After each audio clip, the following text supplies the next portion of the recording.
Hello everyone, welcome to our Let's Play series of Pillars of Eternity 2. This is Colonel RPG as usual, and I'm very happy that he chose to join me today talking to Elithus. That's right, he's here, and he sent me on a rant last episode, and you know me, he's telling us about... Also the game freaked out in between in between episodes, so I had to redo this dialogue, but it's the same thing. Yeah, he confirmed that he entered Waidwen. He confirmed that his plan is to basically tell everybody that the gods were born out of some machines that the Ingwithans did. Some minds can never let go of that foundation, the preconceived notions, that the beliefs that he was talking about. They would rather hold tight to the world in their mind than accept what they're being told. Which probably was true for back in his time. I wonder if that's the crux of my misunderstanding. He's talking about the minds here being Ingwithans, or people that lived back 2,000 years ago, rather than of today. Because this doesn't really apply, as I said last episode. Let's see, if that's so, what are you doing this time that will make any difference? Okay, that's a fair question. Why is it so important that mortals know that the gods came from the Ingwithans? And again, that confirms that, and... I will probe that. I will absolutely probe that. I have said all I had to say, but I hope he's gonna prove me wrong and just, you know, give me some humble pie. Hopefully so. And even your words could be corrupted by Leaven Key and Hand Occult. I will go with the second one. Why is it so important that mortals know that the gods came from the Ingwithans? We began with a dream that if we provided guidance to mortals, each generation of souls would grow stronger. And if the souls grew stronger, societies would become better, moving ever closer to achieving the potential we believed all mortals have within them. Over 2,000 years have passed. Hundreds of generations have been born, lived, and died. If the world has improved under our guidance, mortals should be prepared to understand the truth. If they have not improved after all of this time, then we have utterly failed in our aims, and there should be a reckoning of our faults. The time has come for a new covenant between gods and mortals. One forged in the light of truth and understanding between our kind. I really was hoping that I would be able to kill your kind. That would be my really aim. Because you see, there's there's an underlying flaw in one that is even harder for me to explain, or not necessarily harder to explain, but one that is not easy to see. The flaw here is that of legitimacy. It's less so about what is a real god, that I've talked about that many times. I don't need to go back to that in this episode. But the question of legitimacy is readily evident when he says we began with the dream that if we provided guidance to mortals, they would get stronger. Now, the guidance must come with the legitimacy to guide, either from a pragmatical standpoint of them just actually being better and people accepting that they're better, or from any other way. Now, gods usually have legitimacy in the eyes of their followers through mostly magical ways that, well, a lot of the times you don't really apply to other people. The fact that gods gain legitimacy in some religions because they are creators, it doesn't really apply. You know, that doesn't apply to our parents, for example. We don't see our parents as gods. Although I'm sure some people do, but that's not the point. Is the legitimacy? The question of legitimacy isn't solved by simply ignoring the fact that the gods were created by the Ingwithans, or in vice versa. They don't lose legitimacy, whatever legitimacy they might have, because they were created by the Ingwithans. The question is still there, but I think he's gonna skip past that one, and I'm sort of ashamed I didn't see that coming. Because it's a lot easier to explain my problem with what I talked about last episode if we focus on the issue of legitimacy. They're not less legitimate. It's not that they're not real or that they're not powerful or whatever. That's not the issue as much as they're not less legitimate. I mean, they're not legitimate. I remember when I was playing the game for the first time, the first game for the first time, I distinctly remember saying something. What if the gods are just some very powerful pricks? Because they are. That's basically what they are. These are just some very powerful pricks. They're self-assured. Some of them are self-assured. They have enormous egos. Some of them have enormous egos. And well, their personalities change a little bit, but all of them are very self-assured and egotistical. In the sense that egotistical pertains to having a large ego. That's not necessarily the same thing, but anyway, let's see what he has to say. I will leave this place and go to the lost city the Huana call Ukaizo. It is there that all souls pass through the machines of the gods, where all souls pass into the beyond before beginning their next life. Machines of the gods. You better, whoever wrote that line better know what... I'm gonna write that down. I'm gonna write that down because that's basically Ukaizo. I'm sorry, I'm looking sideways, so my voice is different. Machines, yeah, of the gods. And that's from Elthus. Because this quote here is pretty important. If this guy is not referring to machines made by himself, then he's referring to machines made by either the Ingwithans, or that were... Maybe he's talking about, I mean, Adra pillars or something, and just made by whoever created the world. If this world is a demiurgical world, actually, creationist would be the proper term. Anyway, is he getting out, or did he just fart in the tub? I think he farted in the tub. When I reach that place, I will find our great machines and tear them to pieces. I will smash the great wheel until the lights of hell all gutter and die.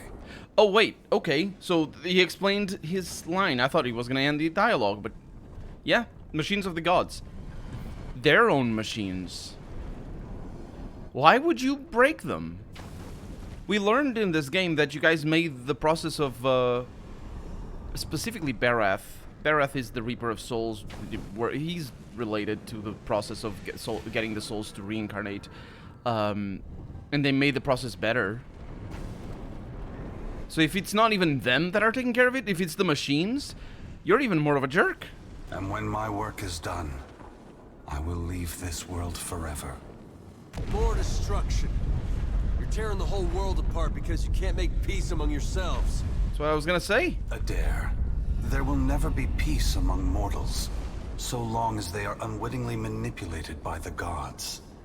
They're gonna be unwittingly manipulated by everything. That's just how things are. The divine enslavement that Whitaker reveres perpetuates ignorance, chaos, and violence across the world.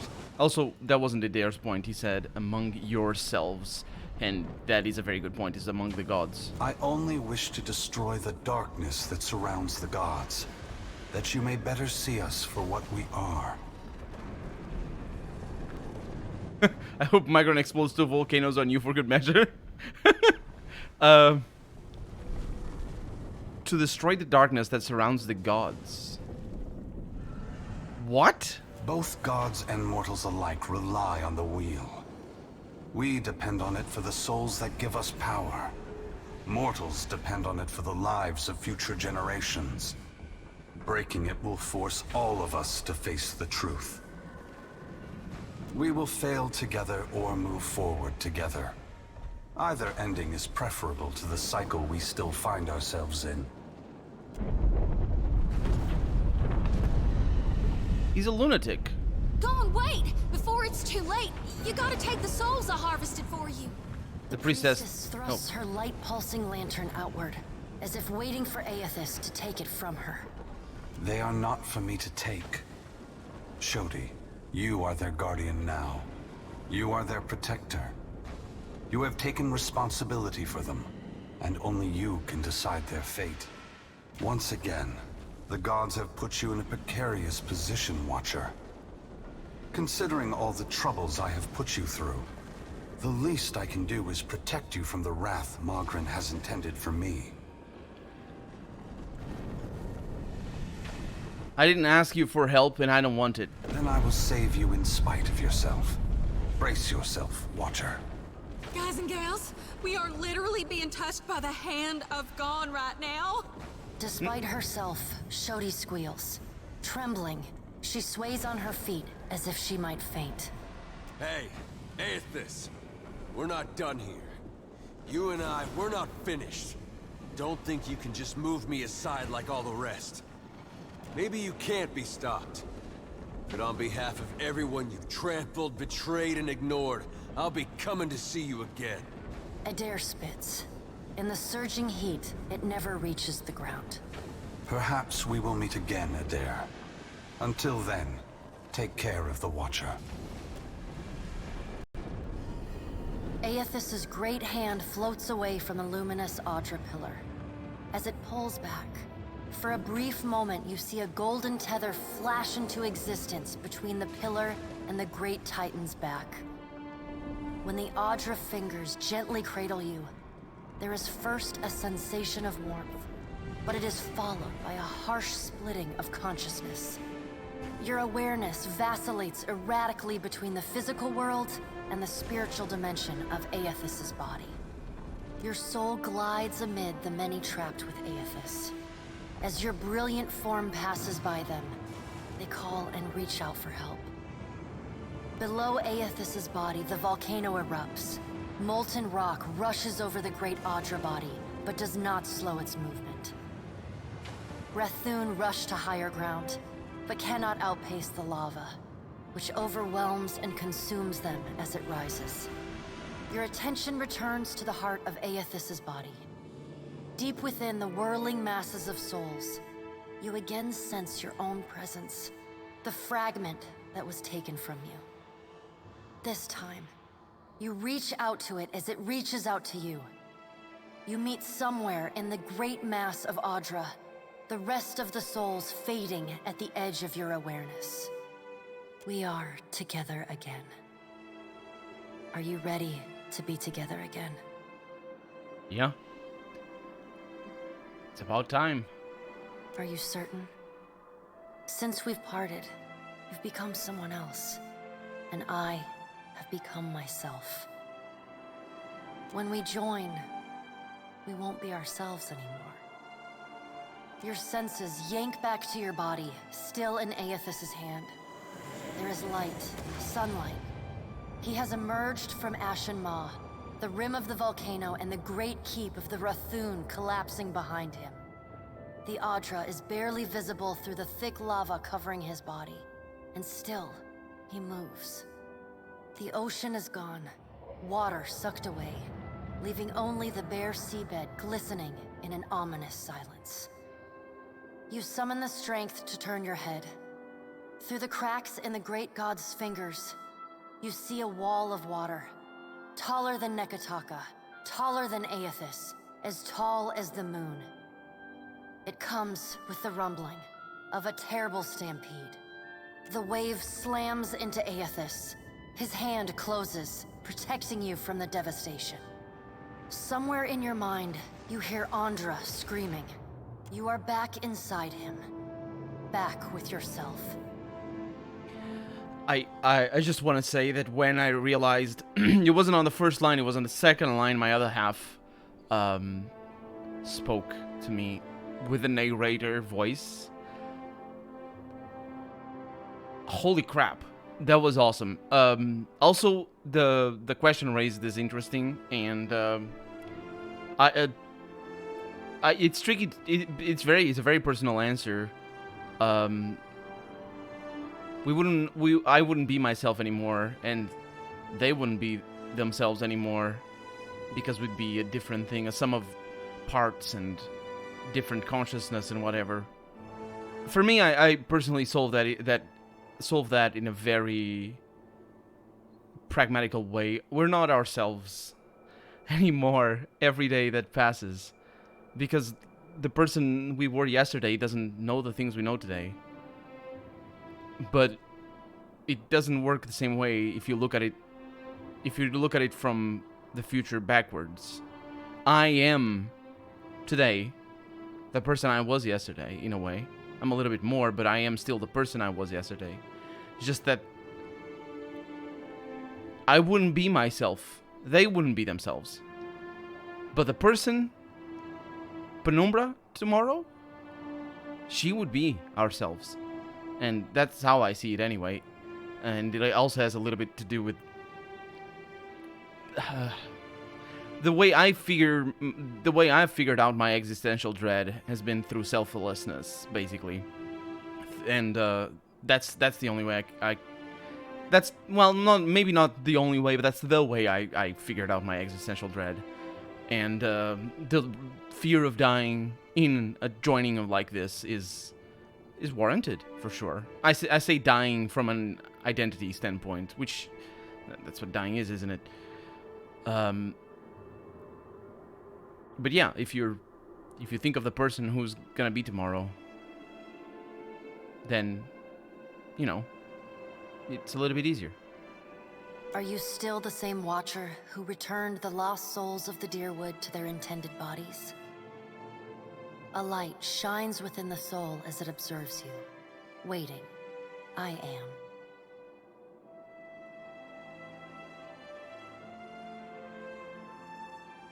I am. And I will do everything I can to save these poor souls before I'm done. Good. Then this should be easy. You feel cool air, seawater. The back of your mind pulls your attention back to your body. Aethys stands amid the now calm waves. Kraken futilely clinging to his limbs as he gingerly sets down your ship with one hand. He carefully opens his other, setting your body on the deck. As your head comes to rest, your vision rocks forward, pulled back into the Audra, back to your soul. Some of us is lost to him. Fragments and the empty spaces between them.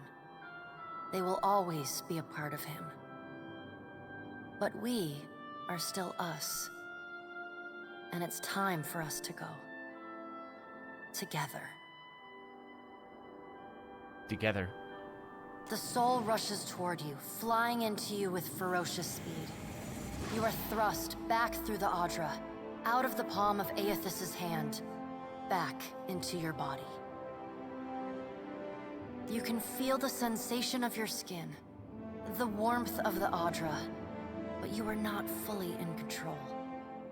The other soul struggles to reach the surface of the body's consciousness, but you pull it down. Entangled, you float in a dark, boundless expanse. The more you fight each other, the closer you become, until somehow, impossibly, every piece of you is touching every piece of them. Through the distant window of your eyes, you see Aethys push slowly against your ship. Though his touch is light, it is still the touch of a god. The ship lurches, rapidly tearing across the water southward. His hand pulls away from your ship's wake, his body straightening, towering overhead. The volcanic rock, now cooled and gently steaming, sloughs from his body as he moves. The Audra beneath is still immaculate, unmarred. He watches you depart, and you hear a voice in your mind as you sink deeper into the blackness of sleep. Tell them what you have witnessed, Watcher. Tell them what is coming. The windows of your eyes retreat into the distance. The fragment of your soul is so close to you in the darkness that you can't tell if its thoughts are separate from your own. Aethys is going to Ukaizo? Aethys is going to Ukaizo. He's going to stop the wheel? He's going to stop the wheel. Aethys is going to Ukaizo. Aethys is going to Ukaizo. He's going to stop the wheel. The words repeat in your mind until they become an incessant, meaningless mantra. Involuntary meditation in the emptiness of your unconscious. When the words finally dissolve and become part of the darkness, you see a pinpoint of light. You no longer sense the other soul. No longer sense the person you were before Aethys touched you. You swim toward the light. As you come closer, the light becomes two blurry spots of radiance. You settle in behind your eyes and feel your lips already moving, mumbling. Around your body you sense familiar scents and sounds, voices raised in shock and alarm. You take control of your mouth, opening it wide and drawing a great breath.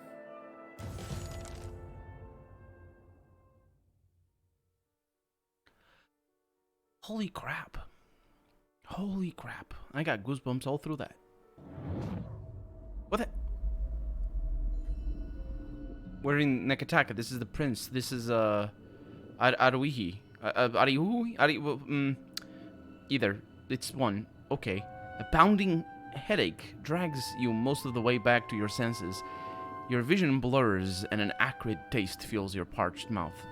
The details of the room slowly come into focus. The sounds of an ongoing debate, a distant echo. Are we simply going to wait? What if she never wakes up? Are those frilled collars stuffed in your ears? If the Watcher's mumblings are right, then Aethys is marching on Ukaizo. We have to move. In the brief silence, you hear Azanui Karu, her boots scraping against the tile of the floor as she paces. He's seizing power from the very gods who betrayed him, destroying the wheel to make sure they never come back.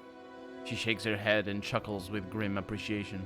It's a coup, and we have to muster the strength to stop it. The unraveling of Kohopa from Tangaloa is our greatest test from the gods, I say. We must live to deserve the world they make for us. Onekaza rests her chin on her fist and considers. The assembled leaders turn their attention away from each other in a prolonged and thoughtful silence. At last you feel fully present and steady on your feet. The attention of the room abruptly shifts to you, filling the void with expectant whispers and a hiccup. Why is everyone here? Ah, you're awake. Welcome back, Watcher. Your arrival in the wake of the eruption at Magrin's Teeth was alarming. You shared a great deal while you were asleep. We aren't sure what to make of it. You look about as befuddled as I feel, Watcher. Join our talks, I say. Rational discussion will gust away the ominous smoke rising from Ashen Maw. Onekaza gestures to you with an open palm. The Deadfire is no stranger to cataclysm.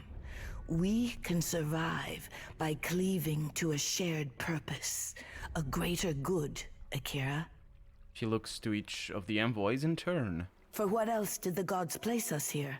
We who have ships and resources enough to make a difference. Castol glances around the room at the gathered parties, his brows climbing. What we need is brass. Rawatai has ships and cannons aplenty, but the only way I'm sending them is if... She breaks off at the boom of a door slamming open. Commotion echoes from the entrance hall. As everyone turns towards the noise, her hand strays to her gun. I wonder who the heck this is. So we got the Valian Republics? Not the Valian, the Royal Deadfire Company. We got the Rawatai. No, the names. These are the Valians. These are the Rawataians. So who's missing here? The Principe? The sound of approaching footsteps grows in volume as a courier scrambles into the throne room, panting and glistening with sweat. His mouth opens and closes like a fish, gasping desperately for breath. Ships have formed a blockade around Queen's Birth. Their commander demands parley with Serpent's Crown. What? But what about our ships? I must get a message through to the captain. For what do our enemies paint a target on their hull? This is a stirring bid for my attention. Onakaza narrows her gaze past the open door. Send word to my water shapers to drain the sea around the flagship. I would parley on better terms than this. Onakaza begins to rise, but the courier speaks up ahead of her. My queen! They fly the colors of pirates! The Principe are... I guess I was right. Well, what have we here? What have we here indeed? Well, we have the end of the episode and Captain Eldes. It's been a while. I remember meeting her, but I don't remember where. Anyway, so yeah, I'm Colonel RPG, and this has been Pillars of Eternity 2. I really hope you've enjoyed it, and if you did, go ahead and leave a comment, like the video if you want to see the next episode come out sooner rather than later, but above all, thank you so much for watching, and I hope I'll see you next episode. Bye-bye.